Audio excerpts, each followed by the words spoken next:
What's up, Blackish fam? I hope all is well in your corner of the world.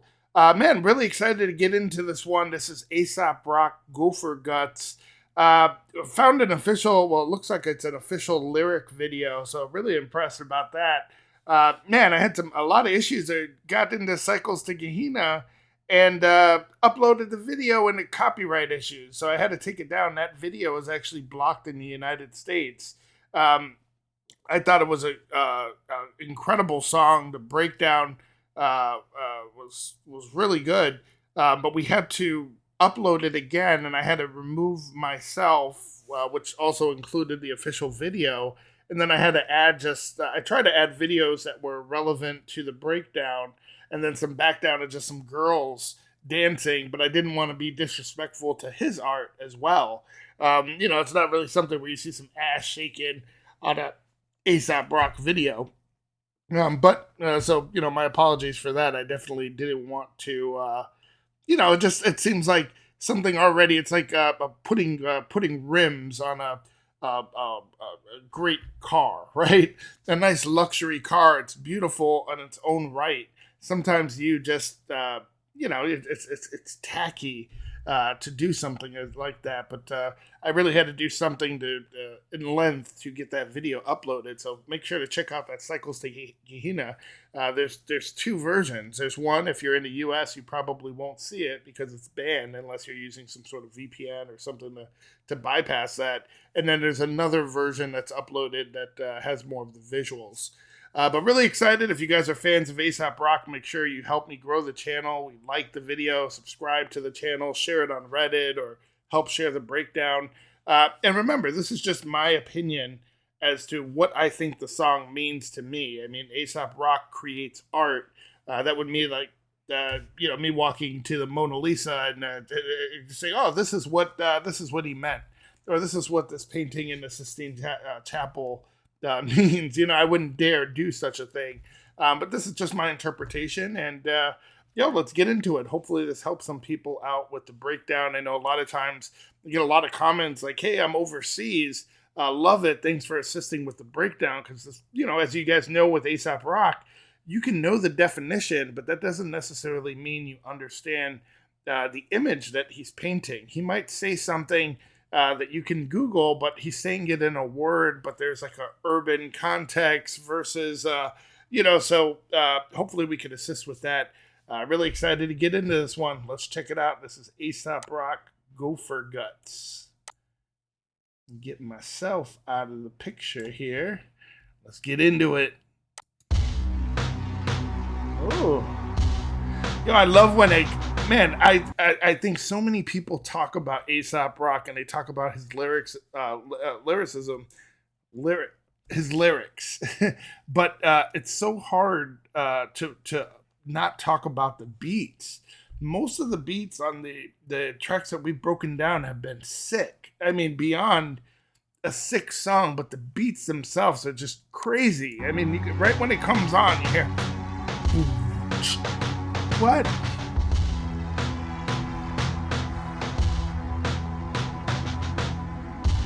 Kind of reminds me of Walking with the Flags or something.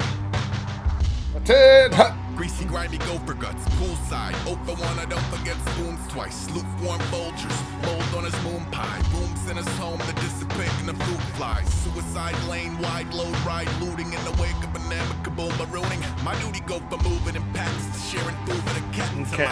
Me, I exit. Something's happened to him, right? Greasy, grimy gopher guts, poolside. What is he throwing up? Twice, lukewarm, greasy, this is I don't know if his.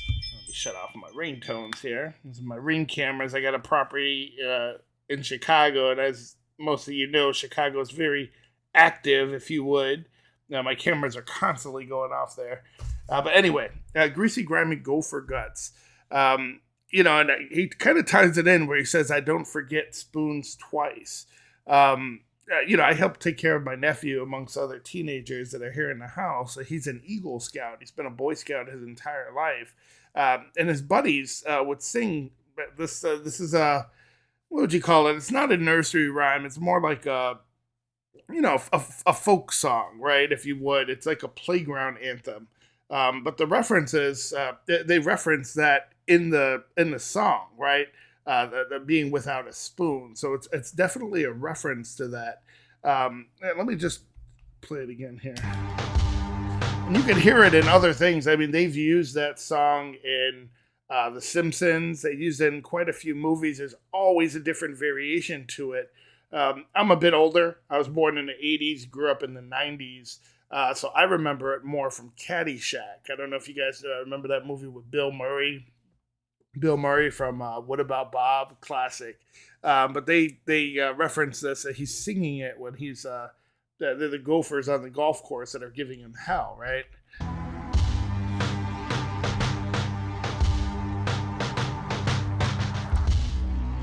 Greasy, grimy gopher guts, poolside. Open one, I don't forget spoons twice. Lukewarm Folgers, mold on his moon pie. Rooms in his home that dissipate in the fruit flies. So it definitely sounds like something is going on here, but it almost sounds like they're different segments. And just to clarify too, I don't know if he's getting into this song, if there's any other meaning to it. But think about the word gopher too. A lot of people.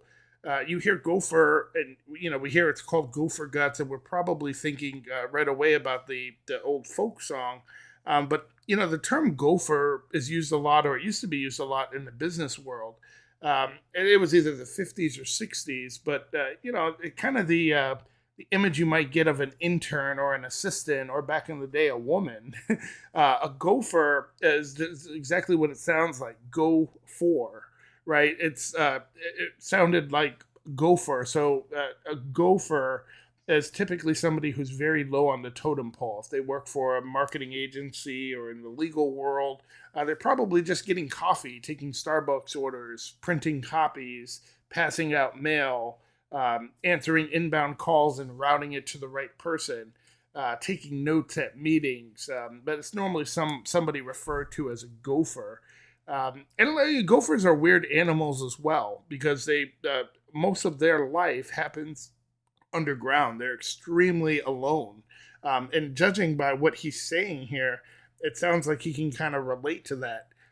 Gophers are not social creatures, right? Especially with other gophers. It kind of sounds like, he's saying lukewarm Folgers, right? Lukewarm Folgers, mold on his moon pie. So something has happened here.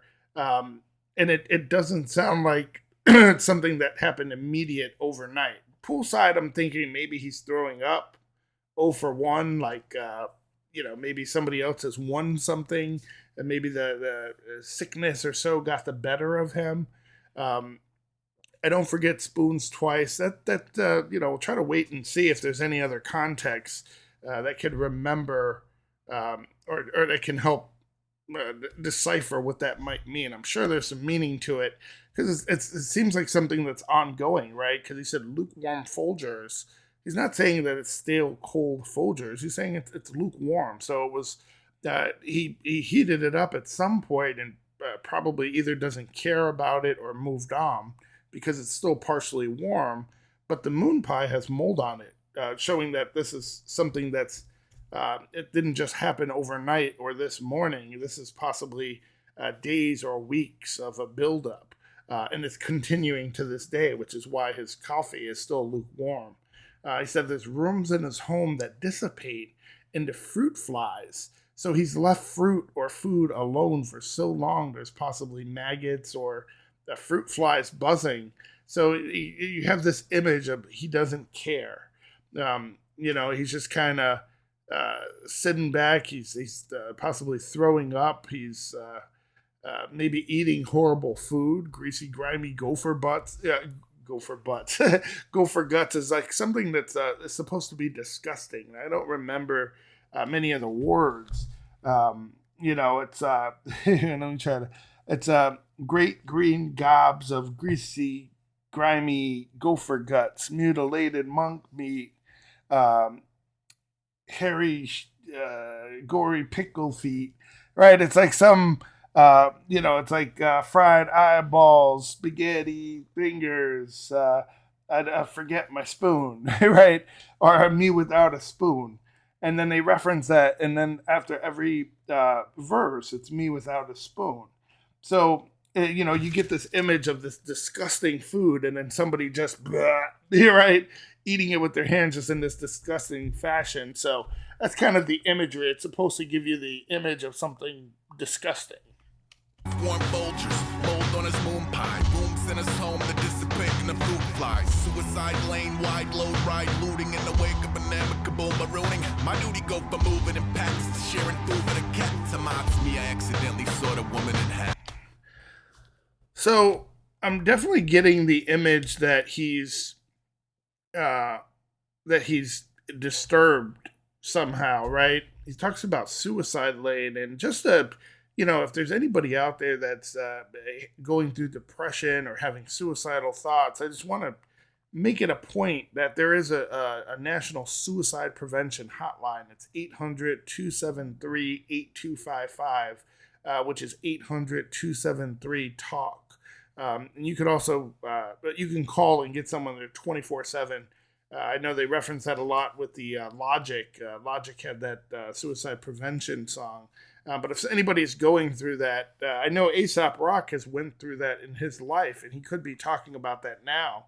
I don't know if he was ever suicidal, but there's definitely in a lot of his songs these feelings of like isolation or depression.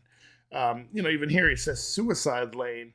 I don't know if we have many of those out this way. I'm in the Midwest. I'm just outside of Chicago, but a suicide lane, it's a lane in the middle of a highway that you can either side can use. If you're going to pass, if you're going to make a move, obviously it can be very dangerous if cars are entering from both sides, going opposite directions. It's like a head-on collision waiting to happen. That's why it's called a suicide lane. Wide load. Wide load is also very dangerous. It's when you're transporting something that's too wide for the lane that it's in. Typically, you need to have those pink or red flags, and then out here at least, you need to have a vehicle traveling behind with hazards because you have to be extra careful when you go to pass these. Ride looting. I don't know exactly what that is. Let me know in the comment section if you guys are or wide load ride looting. Maybe it's missing a comma there, but let me know if you guys know what ride looting is. Now, it definitely sounds like this could be the event. He says, in the wake of an amicable marooning, which, can be translated different ways. Now, we know Aesop's been through a divorce. I know that he's lost a friend, and I know he went through a depression era. Why was he depressed? Don't really know. I'm still learning about Aesop Rock. Feel free. I'm sure you guys in the comment section know a lot more than I do, can help with that. But I would guess, if I had to guess, I would say divorce. He said amicable, right? Amicable is something where you're still trying to be friends, or it's something where both sides that agree that this is in the best interest of both parties. Marooning, you guys might, you get marooned on an island, right? It's abandoned. It's you're left. So it sounds like this was some sort of abandonment. And I would guess that it's when they were divorcing. I would imagine the wife left, which would make a lot of sense. And I'm sure it's not a mistake that he used the words wake. He's not using it in the sense of a funeral and a wake, just in the wake of something happening, which he's saying. But I'm sure there could be a play there, right? Because there's definitely something that died if there's an amicable marooning. This is weird. He says in the wake, my duty go from moving in packs to sharing food with a cat. So it definitely sounds like he's depressed, or right, life has changed. Maybe he doesn't have his wife involved. A series of events have happened. And then let me just run it back. I want to hear it and just hear the context a bit.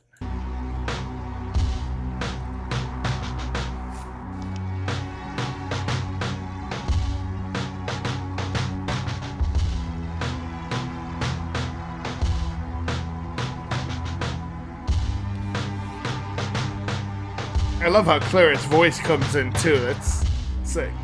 Greasy, grimy gopher guts, poolside. Open one, I don't forget spoons twice. Lukewarm bulgers, mold on his moon pie. Rooms in his home that dissipate in the fruit flies. Suicide lane, wide load ride, looting in the wake of an amicable marooning. My duty go for moving in packs, sharing food with a cat to my You know, he says my duty. You know, you could translate that to different forms, right? Because there's what's called like duty of care. It's more of a legal sense, which could be tying in with his amicable marooning, if you would, right? It's like a responsibility that applies in areas where other people rely on you, similar to being married, right? Or like a doctor, right? A doctor has a duty of care, right? To give you proper medical attention, regardless of your ability to pay, right? Just like a factory owner has a duty of care to maintain a safe working environment, right? Provide hard hats or goggles. So generally, a husband and wife, there's other duties, right? It could be mutual respect, it could be fidelity, it could be support, it could be financial support. So it definitely sounds like he's talking about the duty that he had possibly as a husband, and how that duty has changed, right? His duty goes from moving in packs, so he's with family and friends and people that love him, to sharing food with a cat. I wonder if this is the infamous Kirby, one of the first, no, it's probably the second song we did. I think it was, I can't remember the first song. But Kirby was the second, and I was really impressed. And we just kept diving deeper and deeper. Pizza Alley, Garbology, and then just taking random requests and kind of jumping around his catalog. But I wonder if this is the Kirby that helped him get through this tough time, whatever that might be. But it definitely sounds like this could be a divorce. He said, "To Ma, it's me. I accidentally sawed a woman in half. Let's let it ride so we can hear the context here." amicable marooning. My duty go for moving in packs, sharing food with a cat. To me, I accidentally saw the woman in half. She said, I'll keep you in my prayers. I said, I need to hide a body. She said, okay, honey, talk to you on Friday. Apparently, we share a common plasma, so the growing disconnection doesn't matter. According to the blood and water chapter. that's you know, she said, I'll keep you in my prayers. He said, I need to hide a body, right? It's what does she say? She said, okay, honey, I'll talk to you on Friday. That in this day and age, we have so many tools, right? I use a tablet. I have this, I'm attached to this thing, right? I have a cell phone I really don't use anymore. But we have all these devices, all these social media cues, all these different apps that we download, and somehow we're still so disconnected, right? We have all these connectivity tools, and we're buried in our phones, and we're consumed by, the topic of the day. And, one can argue that you're consumed by issues that are being fed to you, right? If it's, think about it. When was the last time you initiated a conversation? When was the last time you made a new friend as an adult? Somebody that you didn't work with, right? And if you were mad about something that happened in society, who's to say that you weren't fed that through your social media feed, right? It wasn't destined for you to be mad because you fit the demographics of who to feed that story to. So we're being controlled a lot more than we think in this day and age. And we think that we're so connected, but what I think one could really argue that. And he says, apparently we share a common plasma. So he's kind of saying like we're blood relatives, right? But that the growing disconnection, it doesn't matter. So he's obviously feeling the sense of loneliness. And it seems like, and this could be stemming from a mental issue as well. He feels that nobody, when somebody's depressed, right, they feel like somebody isn't, nobody's listening to them, nobody's hearing them. So he's definitely showing signs of depression. I would say depression stemming from being divorced. But it does sound like there's some underlying psychological issues that might be happening here, right? And actually, let's let it ride a little bit more. Sharing food with a cat. To me, I accidentally saw the woman in half. She said, I'll keep you in my prayers. I said, I need to hide a body. I wonder if he's talking about spoon theory in the beginning. Yes, a spoon. The spoons tie in with the gopher guts, right? And it's a part of that play. We could tell that he's referencing that. I don't know if you guys are familiar with spoon theory. Somebody dealing with depression might have read something on that, or somebody dealing with any illness. In fact, when I first read about spoon theory, it made a lot of sense to me. It basically is a way to describe your day to day lifestyle for someone that doesn't understand what you're going through, right? People see you taking pills, people might see you using a cane or a wheelchair.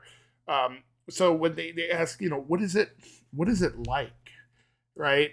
And they're not, it might be hard to describe that or really articulate what you're feeling. So the spoon theory, I wish I had some spoons here, but supposedly you're in a restaurant, right? You grab a bunch of spoons and you say, okay, you're given this many spoons per day. Every time you do something that affects you or your body, you lose a spoon. So getting dressed in the morning is going to cost you a spoon, right? Commuting to work is going to cost you a spoon. Sitting at a chair for 8 hours a day is going to cost you a spoon. Cooking dinner, doing dishes, taking a shower at night. And the reason it costs you a spoon is because for somebody that's disabled or dealing with an illness that you might not be able to see, it might be difficult for you to understand. Let's say if somebody has lupus or somebody has MS, right? You're not seeing like some sort of physical deformity, but they don't have any energy or they don't want to do certain things. It sounds like him, Aesop, is possibly going through a depression.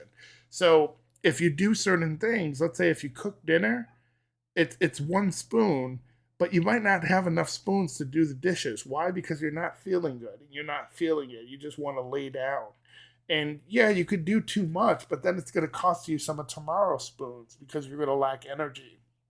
So it's not just getting up in the morning, it's getting dressed, it's sitting in your car when you got a back problem where you have body aches and trying to sit there for 8 hours and struggling. And, so the spoon theory is you only have this many spoons.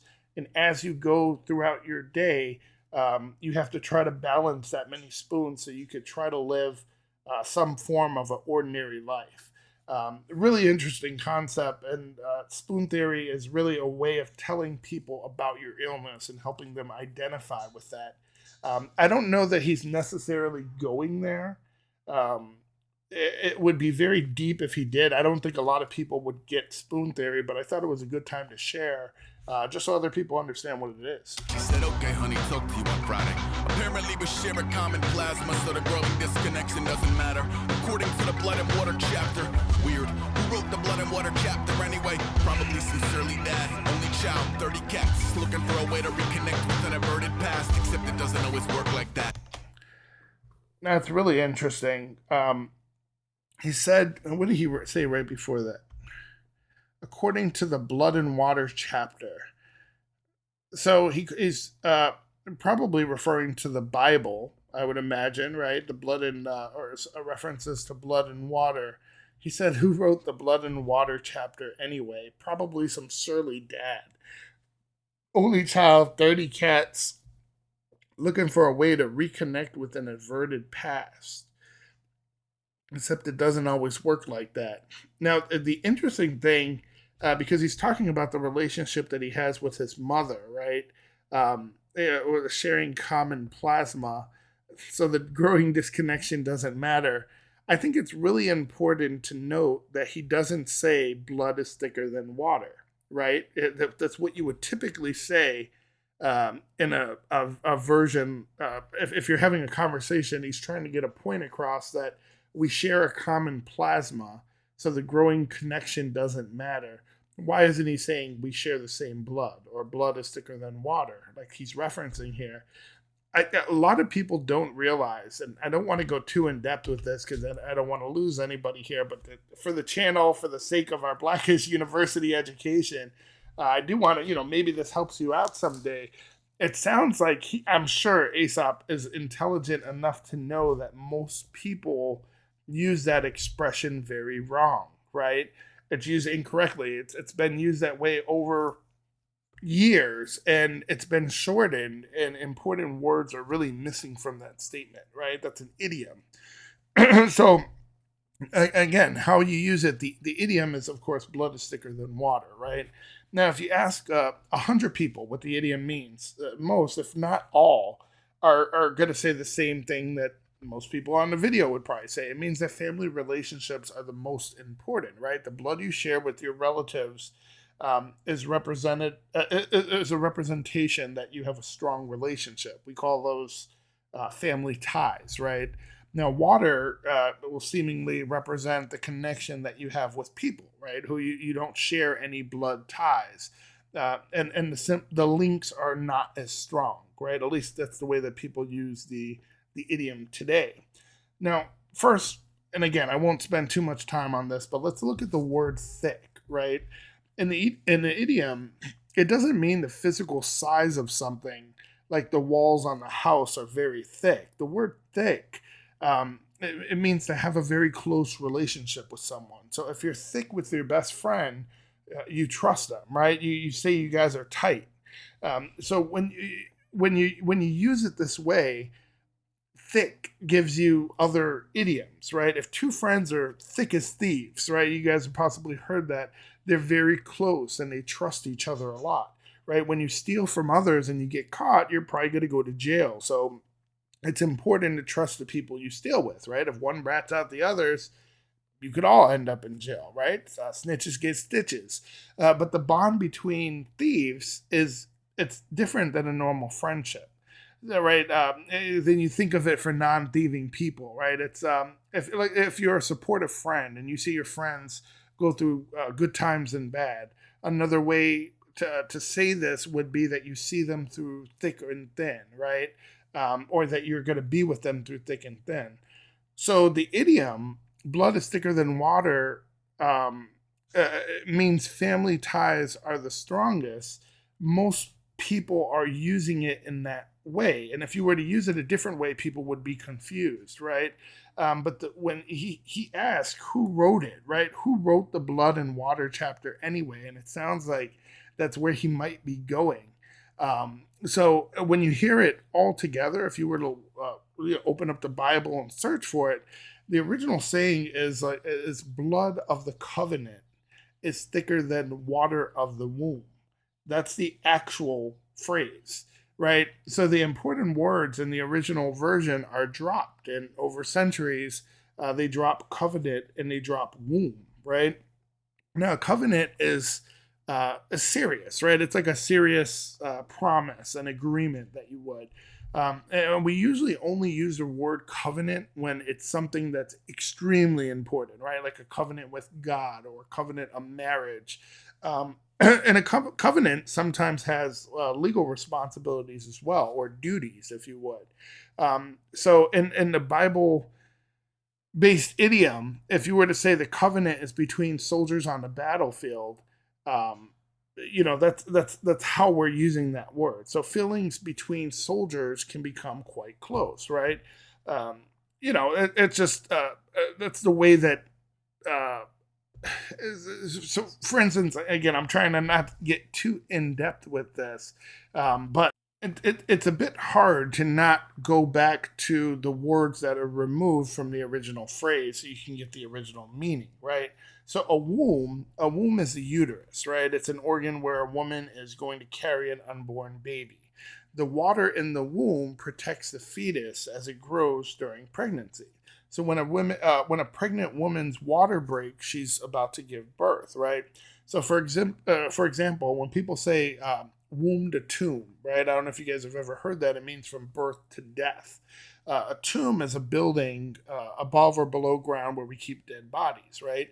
So when we say womb to tomb, we're talking about government policies that will affect a person their entire life, right? Another way that we say this in today's world is we say from the cradle to the grave, right? You hear a lot of people, man, from the cradle to the grave, right? Now, a cradle is a bed for a baby, and a grave is a hole in the ground for burying a dead body. So, womb to tomb or cradle to grave are both ways to refer to a person's entire life in a more dramatic way, right? Um, So think about that from the promises we make from the cradle to the grave, right? So blood is thicker than water actually means that the bloodshed on the battlefield creates stronger ties than the water of a womb does, or family ties. So think about that, right? So not only are we using blood is thicker than water incorrect, it's actually the opposite meaning. It's just kind of funny that you mean that we're using it completely backwards, right? And if you were to actually use the actual meaning, most people wouldn't get the reference. He might be leading on to that. He's definitely intelligent enough to understand that meaning. It's a who wrote the blood and water chapter anyway, right? But it's just kind of funny that he's referencing that. I just thought it was a good point to share that information. Let's let it ride. Down 30 cats looking for a way to reconnect with an averted past, except it doesn't always work like that. Today I pulled 3 baby snakes out of moss and dirt with a wild strawberry bombs toss and turn. I told them you were gonna be something inventive and electric. You were healthy, you were special, you were present. Then I let them go. Damn. Oh. It's an odd way of. Today I pulled 3 baby snakes out of moss and dirt, where the wild strawberry vines toss and turn. I told them, you will grow to be something inventive and electric. You are healthy, you are special, you are present.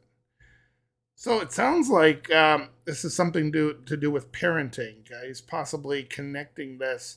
Maybe he's being the opposite of what his mom is doing right now. He's trying to be in tune with them. Let's let it ride and see if we can hear context. I'm willing to bet that this is the chorus. Let's see. Bombs toss and turn. I told him you were going to be something inventive and electric. You were healthy, you were special, you were present. Then I let him go.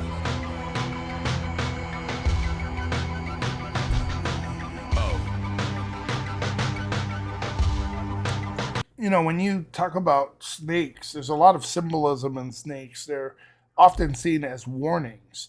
A lot of people would say that it could represent death, but depending on how a snake could also mean a rebirth as well. So let's just see where he goes with it.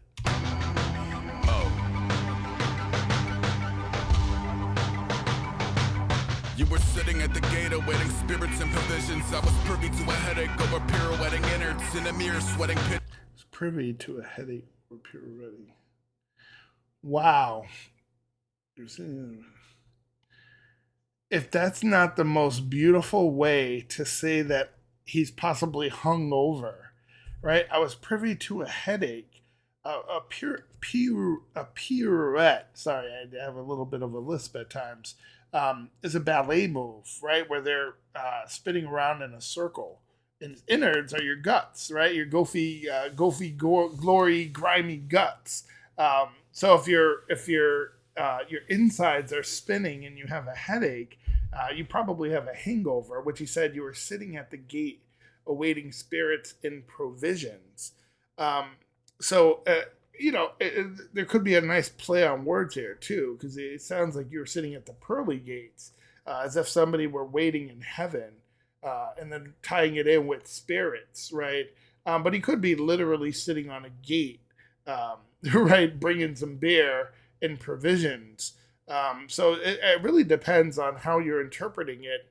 For those of you that are more, been listening to Aesop Rock for years, I'm sure you can extract on that based on his history and probably give a better breakdown than I can in regards to what he possibly means by that. But I think there's the literal sense of somebody, sitting, waiting for you, bringing beer or whatnot, and that's why you have this headache. But I'm sure we can translate this different ways. Let's let it ride for context.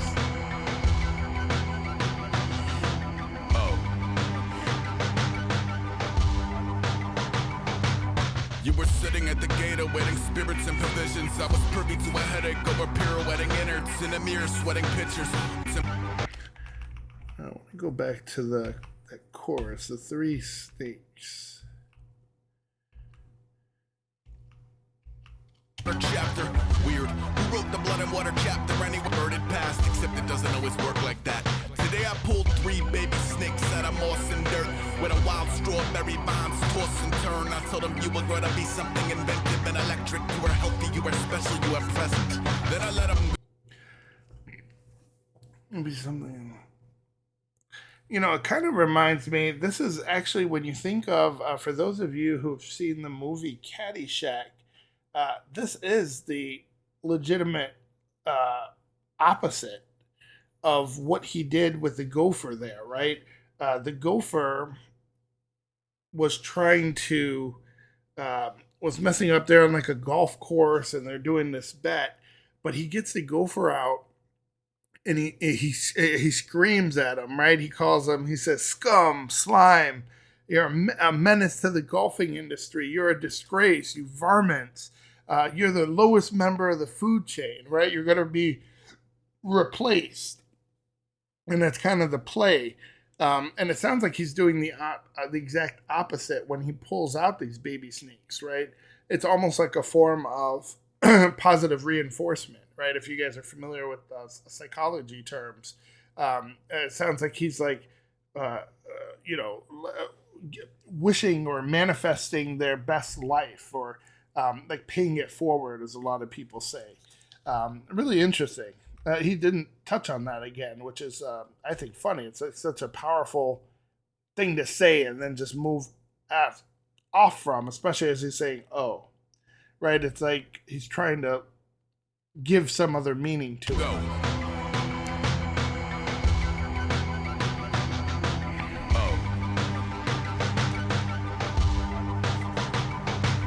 You were sitting at the gate awaiting spirits and provisions. I was privy to a headache over pirouetting innards in a mirror, sweating pictures. Who's there, simian or lizard? As it were, there is a distant.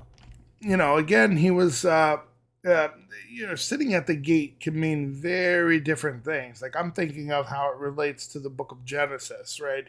He's already been talking about, he's already referenced a few, like the blood is thicker than water. So to be referencing Genesis again doesn't seem to be an accident. Innards in a mirror, sweating pictures. Who's there, simian or lizard? As it were, there is a disappearing difference in ambition and mission, spirits and provisions. I was privy to a headache. See, it just, and you think about it, it's like, okay, alcohol is called spirits, right? Like most of us know that, but why do we call it spirits, right? You know, it's a distilled substance, right? Alcohol, you think of like ethanol. So, you know, the spirit of the substance initially was because of the release, right? The distillation process.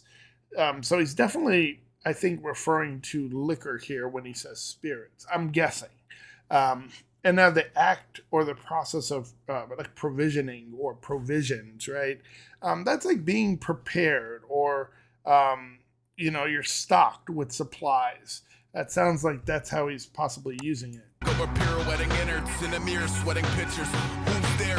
You know, being provided for, or provisions, just like he might be taking care of these little baby snakes too, right? I was privy to a headache over pirouetting innards in a mirror, sweating pictures. Who's there, simian or lizard? So in the mirror, sweating pictures or pictures? Over pirouetting innards in a mirror, sweating pictures. Who's there, simian or lizard? It's pictures. So he's just profusely sweating, right? Or you know, he could be sweating pictures. I don't know if they, you know, if it's pictures or pictures, like, right? Because when you're an animal, or when you're some sort of demonic thing, you don't want to be seen in a mirror, right? Because you wouldn't be able to see your reflection. And what they say about vampires, that you can't see them in the mirror. So you could be sweating pictures, like somebody might sweat talking to a girl. You're not physically sweating, but you could be sweating thinking about taking a picture, right? He said, "Who's there, simian or lizard?" So I think that he's definitely talking about an animal there, right? Let's listen again.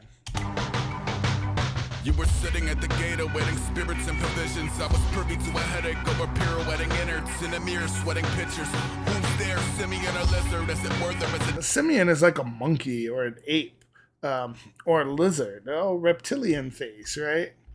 And he says if there were a disappearing difference. So I wonder if he's, sweating this because he doesn't feel like he's himself. Maybe he feels like he's a demon or he's demonized. He doesn't think his reflection would appear. He's less of a man than he appears to be. There's definitely something going on here. Let me know in the comment section how you guys are feeling. But I'm feeling like he's trying to say there's less of him, or he's like an animal. There's flies in the house. Stuff is going bad. He's sitting there going through this divorce. He's depressed. He doesn't feel like himself, right? He's getting drunk. And he doesn't want to take any pictures. He feels like he's an animal. It's kind of the image that I'm getting. You were sitting at the gate awaiting spirits and provisions. I was privy to a headache over pirouetting innards in a mirror, sweating pictures. Who's there, simian or lizard? As it were, there is a disappearing difference in ambition and material. There was a disappearing difference in ambition and material. So what's disappearing? His ambition. So it definitely sounds like he's going through a depression, right? Somebody doesn't want to get off the couch. Coffee's lukewarm. He heated it up, but he doesn't want to get up and get it. He's really going through it right now. Equated gentlemen, outlaws, reduced to a Ferris wheel of vitriol. Move as a god. Vitriol is like criticism, or like very harsh criticism. Antiquated gentlemen, outlaws, reduced to a Ferris wheel of vitriol. So maybe he's the antiquated gentleman, right? Antiquated gentleman, outlaws, reduced to a Ferris wheel of vitriol. So it sounds like he's a spiteful critic that doesn't want to deal with anybody, right? But he's not the person that he used to be, which is probably why he can't see himself in a mirror, right? He's been reduced to this. Material, antiquated gentleman, right here. Outlaws reduced to a Ferris wheel of vitriol. Move as a godless heathen, black gums, tooth gone. Bootleg Yukon Cornelius, Who knows Yukon Cornelius? Dude, that's got to be, what is that, 50s or 60s? That's from an old, that's Rudolph the Red-Nosed Reindeer. In fact, that guy, that's just hilarious. He's kind of roasting himself. Yukon Cornelius, he wore a little stupid sweater cap, and I think he might have had a messed up tooth, but he was like this goofy old lumberjack looking dude that is in the original, I'm talking about old school Rudolph the Red-Nosed Reindeer movies. That's just hilarious that he's able to reference that. Who would get that? If you have to be like over 40, over 50 possibly to get that reference. You were sitting at the gate awaiting spirits and provisions. I was privy to a headache over pirouetting innards in a mirror, sweating pictures. Who's there, simian or lizard? As it were, there is a disappearing difference in ambition and material. Antiquated gentlemen, outlaws, reduced to a Ferris wheel of vitriol. For those of you that remember Yukon Cornelius, who remembers that super weird scene where he licks the axe, right? Like, is this man a mass murderer? It's just go ahead and you could search it. It might come on. Material, antiquated gentlemen, outlaws, reduced to a Ferris wheel of vitriol. Move as a godless heathen, black gums, tooth gone. Bootleg Yukon Cornelius, that's better. Here we go. Disenchanted face printed on a $0 bill. Got a little plot of land where authority isn't recognized. He said, that's better. Here we go. What is there, like a beat change there? Or he grab a new mic or something? Printed on a $0 bill. Got a little plot of land where authority isn't recognized. Contraband. Yeah, he's getting away, right? Middle of nowhere, it sounds like. Old lumberjack, just like, oh boy. Printed on a $0 bill. Got a little plot of land where authority isn't recognized. Contraband keeping the Corvus hide, check a lies. The Corvus hide. It sounds like he's keeping his ass warm with some contraband. Probably some old whiskey or maybe some greenery. but he's definitely got some contraband. Right? Here we go. Disenchanted face printed on a $0 bill. Got a little plot of land where authority isn't recognized. Contraband keeping the core beside checker lies. Check. Never mind a misanthrope vying for affection to the wretched sound of mysticism. Dying it is something. He said a misanthrope. For those that don't know what that means, that's somebody who doesn't like society, right? He definitely doesn't like people or humans, which again ties in with the gopher. They do not like to socialize with other gophers, and they'll live most of their life in isolation underground. But it's not really abandonment; it's more of a preference. This sounds like he's dealing with more being left, right? Never mind. Or like marooned, as he said. The misanthrope vying for affection to the wretched sound of mysticism. Dying it is something he must handle on his own. Mysticism. A lot of people think of mysticism and connect it with religion or like acts of God, but it doesn't have to be. It could be more spiritual, right? So his mysticism is dying, like his inner glow is dying. His adventure or spirit for the world isn't there anymore. Vying for affection to the wretched sound of mysticism. Dying it is something he must handle on his own. The wind blown way when a wind don't play. Today I pulled 3 green frogs at a leaf and bark where the grapevines climb a convenient barn. I told him you will grow to be something tenacious and exalted. You are mighty, you are gracious, you are lauded. Then I let him go. Definitely. See, he's basically said the same thing, right? It's instead of what was it? Twists and turns of like a strawberry vine, right? He's saying that he pulled now 3 green frogs out of leaf and bark, so they're in this protective place. He says where the grapevines climb a convenient barn, so they're being protected, they're being cared for, and it sounds like he's speaking positive thoughts. He's reassuring them that everything's going to be okay. It definitely sounds like there's a theme here. I wonder if he's going to change the animal up again and something similar, like a vine or something else. Let's let it ride for context here. That a leaf and bark where the grapevines climb a convenient barn. I told him you will grow to be something tenacious and exalted. You are mighty, you are gracious, you are lauded. Then I let exalted is like held in a high regard, right? It's a positive thing. Let him go.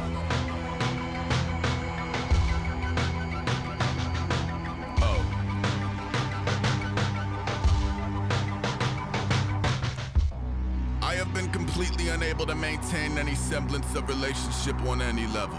Damn. I have been a bastard to the people who have actively attempted to deliver me from peril.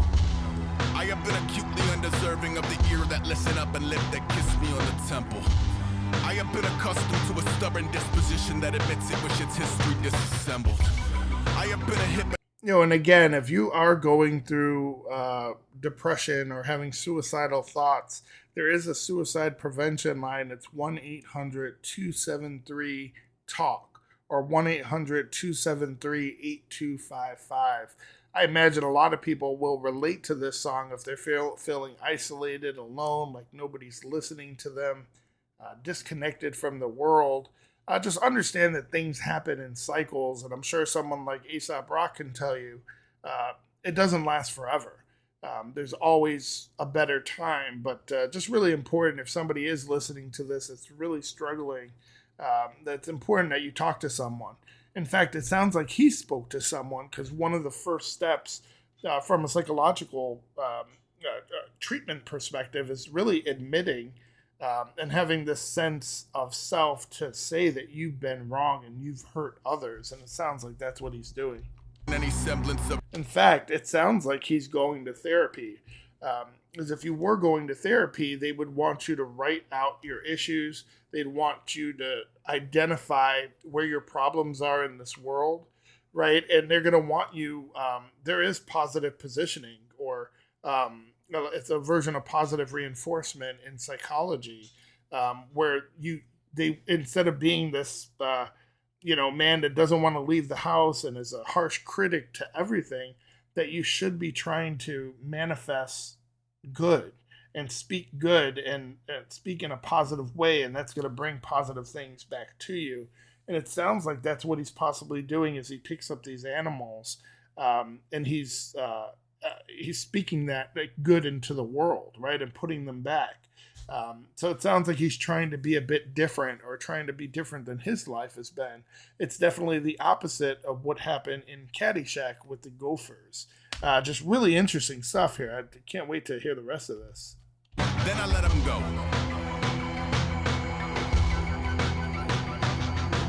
Oh.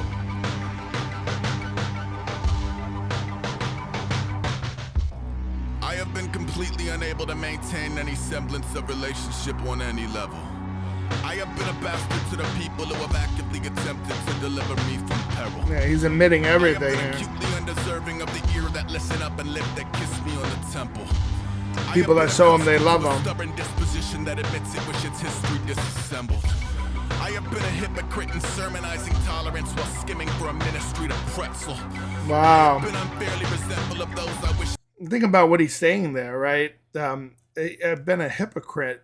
He's saying that, we do know that Aesop Rock is agnostic, even though he was raised with more of a religious upbringing. But he's kind of saying like, yo, I'm a hypocrite, right? It sounds like he's finding ways to twist and get out what he wants from religion. But it sounds like he's kind of, he admits that he's being a hypocrite, right? He's ridiculed religion or abandoned religion if he's agnostic. But agnostic doesn't always mean that you're an atheist, right? Agnostic means that you believe that you can never prove the existence of God either way, right? It's not saying that there is no God. But let's let it ride. Skimming for a ministry to pretzel. I have been unfairly resentful of those I wish had acted different when the bidding was essential. I have been a terrible communicator, prone to isolation over sympathy for devils. I have been my own worst enemy. I've been a terrible communicator, prone to isolation over sympathy for devils.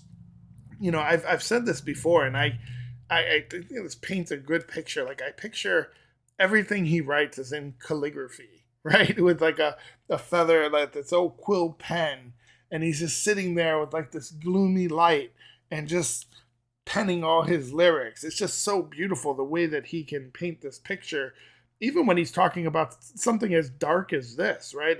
The struggle, depression, isolation, abandonment, the relationship with his mom, possibly the relationship of what happened with his marriage, and he still writes it in such a beautiful way. Very similar to like Edgar Allan Poe, right? Nevermore, nevermore.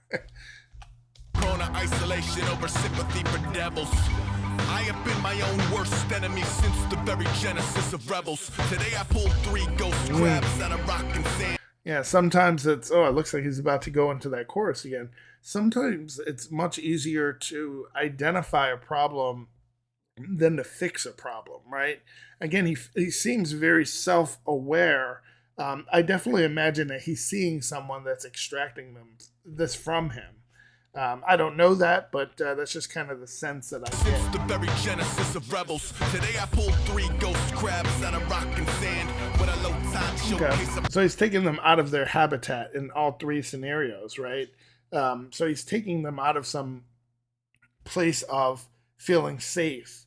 And he said, where the low tide showcase a promised land, I told them you will grow to be something dynamic and impressive. You are patient, you are gallant, you are festive. Then I let them go, right? So he's speaking good and sending them off into the world.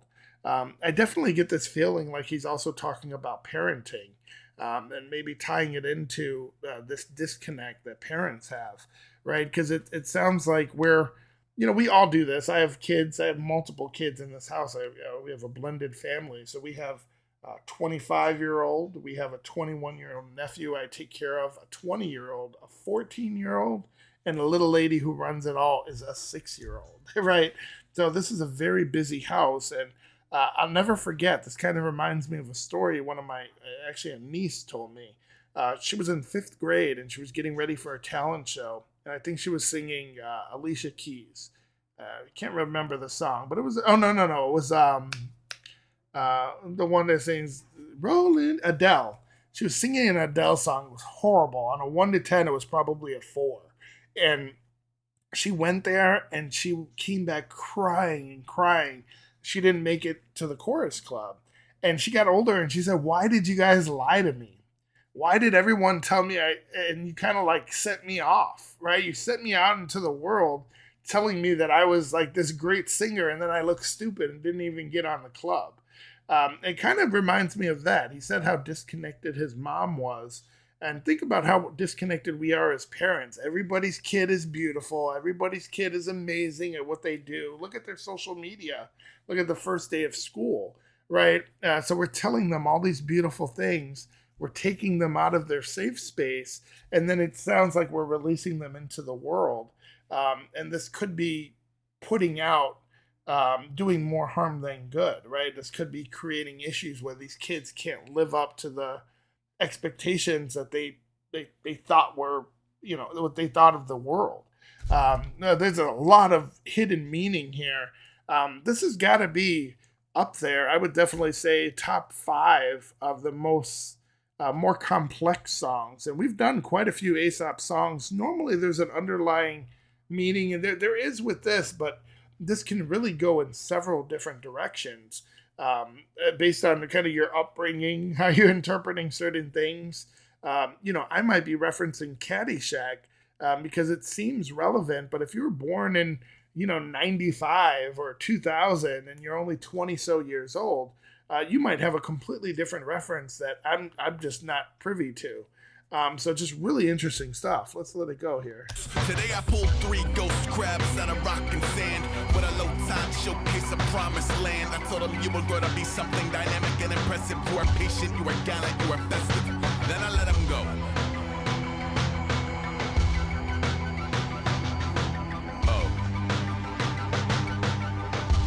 Sick. So there's definitely what I feel like he could be.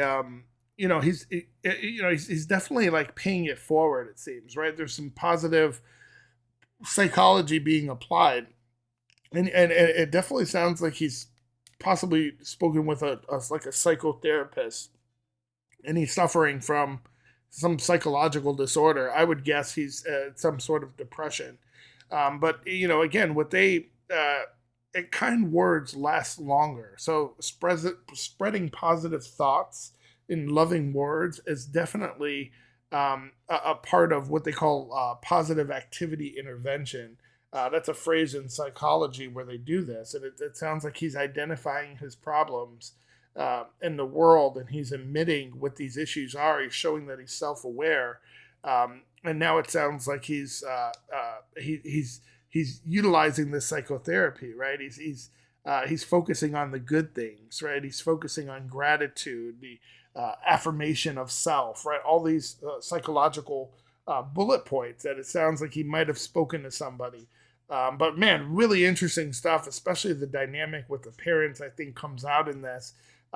Just always leaves me excited to get to his next project. So thank you for those. Somebody mentioned in the comment section, like, yo, next up is Gopher Guts. And I was like, yo, run it. Let's check it out. Because I'm really excited because it seems like we're going backwards in his catalog. And man, some of the older stuff is dark, man. It's compared to some of the newer, and I guess we've kind of seen a mixture, but man, he can get dark. And again, remember the suicide hotline. If you or somebody you know is struggling, remember it's 800-273-TALK. That's just something I always remember, not just from the logic sign, but there's always somebody who's struggling, and you don't know everyone's struggle isn't physical.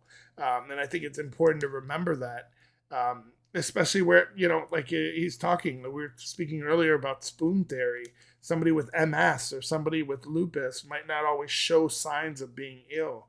Man, if you guys love the channel, you love these intellectual breakdowns with Aesop's music, man, show some love. Like the video, share it among your groups, share it on Reddit, subscribe to the channel. We're trying to grow the community. I'd love to do this more full time and just continue diving into these lyrically dense artists. We've done some work with MF Doom, J. Cole, Lupe Fiasco, even some more relatively unknown artists as well. So, man, we appreciate your love, and we'll see you guys on the next video.